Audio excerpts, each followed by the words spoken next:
anybody, is a fan of Marlon or the Wayans or any of their movies, you get on board because it's just going to be funny. And then for the movie to be so successful and be so well received, it was great. So to be able to come back and do a second one is just, this is fun. Father Doug Williams is a priest who got his Christianity while locked up in Longport, while in jail. So I became a man of the cloth while being locked up doing a 10 to 20, I believe. And then I was released on early good behavior because I was doing it. But I still would stab and choke a motherfucker at any given time. However, I do it in the name of the Lord. I don't have any real skills. I think that my thing just said 1-800-PRIEST, priest here, priest.com. I was general. I didn't say anything specifically what I do. So when he looked me up, it was just like, hey, do you do exorcisms? And I'm like, huh? Oh, yeah, how much it pay? After the first movie, I actually thought that Malcolm would have lost my number because I definitely lost his. So I was surprised that he found me, and through a set of circumstances, because we black, his cousin know my cousin, his people, and it was that way. Like his aunt went to church with my mama, who worked at the same post office where he get mail from his cousin, and therefore the UPS man know me, and we got all hooked up, and I was like, damn, not you again.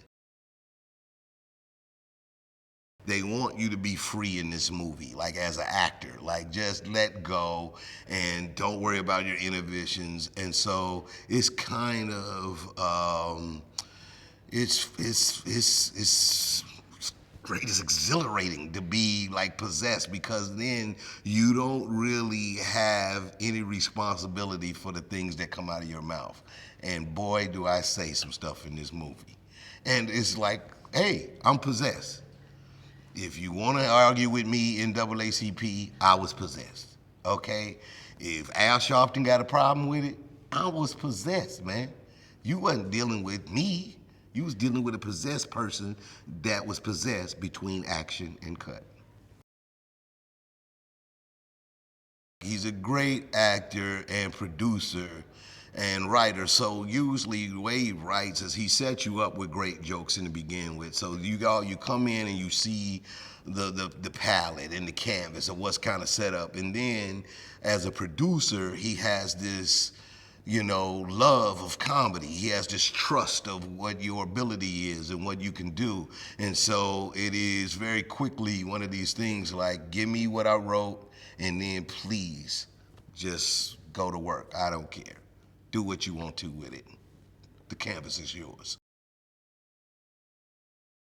It is hilarious. It's funny.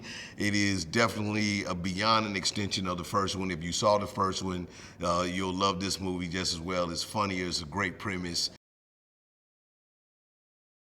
It's just exciting. It's got great stars in it all the way through. I mean, Marlon, Missy Powell, Jamie Presley, myself, Afion Crockett, just funny people that's all come together. Gabriel Iglesias. It's everybody just kind of meshed together to make this funny movie, and I think people will really enjoy it.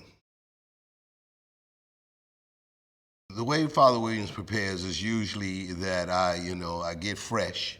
So I put on my tightest, Father Williams gear, you know what I'm saying, from my new clothing line, Jesus Pieces, where I sell, shawls and black collars with diamonds. I got these like with diamond encrusted. So yeah, you can bling out your collar, you know what I mean? Like there's no reason to be no regular priest when people can be like, oh snap, our priest up there killing it.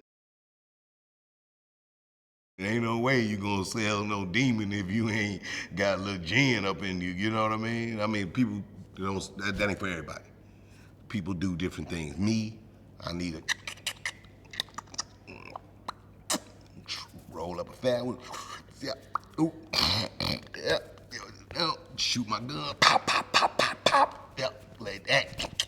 Keep that on me, boom, throw that up, have that. I come prepared. Because some demons you can just do them with, prayers and beads. Some demons you gonna have to bust a cap in their ass.